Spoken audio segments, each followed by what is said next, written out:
Hi, I'm Leon Poindexter, and here we are again at the Gloucester Marine Railways. As you can see behind me, we're finishing up the Eleanor, getting her ready for launch. But we've got the Beavers down in Boston, and last week we stepped the masts on her. So why don't we go take a look at that? Well, early in the morning we moved the Beaver from the museum wharf over to the crane barge to begin stepping the masts. The Scotia Girl, which is a Gloucester fishing vessel, came down from Gloucester to help with this, and we also used a little skiff that belongs to the barge.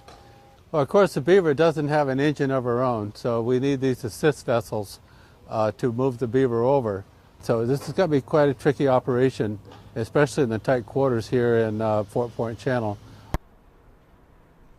First mast that we stepped is the mainmast, and as we pick up the mainmast, as you can see, the two stages of the mast are bound together. Once the mast is stepped and the rigging is set, then the second part of the mast is raised up from the deck. As the mast is lowered down through the deck, we've dropped the quoin into place, and we have men down below that are aligning the mast with the step to make sure that the tenon fits into the mortise that's carved into the keelson. Well, one of the traditions of stepping masts is putting a coin under the mainmast.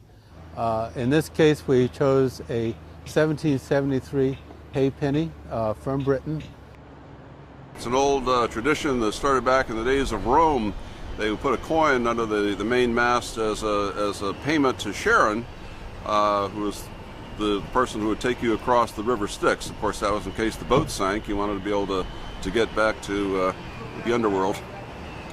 Well, once the mainmast is set, again, we go through the same process again to pick up the foremast off of the crane barge, and as we swing it over, we lower it down through the deck, and again we have to make sure that the tenon and the mortise fit in the keelson.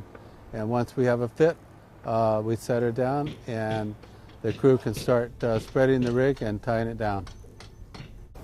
Yeah, well, what's interesting about this rig is that you get to see a snapshot in time of how ships were run before we got used to all kinds of new modern materials.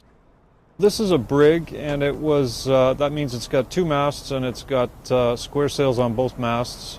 It was a popular ship because it had a lot of horsepower for deep ocean travel, like from getting from one continent to another.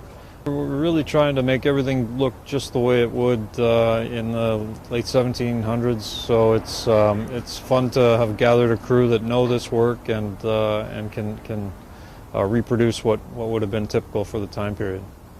Leon, of course, is a master at that. He's one of the foremost authorities on heavy timber marine construction, and he's really had his way with these ships. He's made them so totally authentic, and I asked him to do that because when people come here to see these, I want to be able to point to anything on these ships and say that's the way it should have been done, and it was done that way. Well, that's all the time we have for this episode, but check with us next time, and we'll be launching the Eleanor and getting her ready to take to Boston.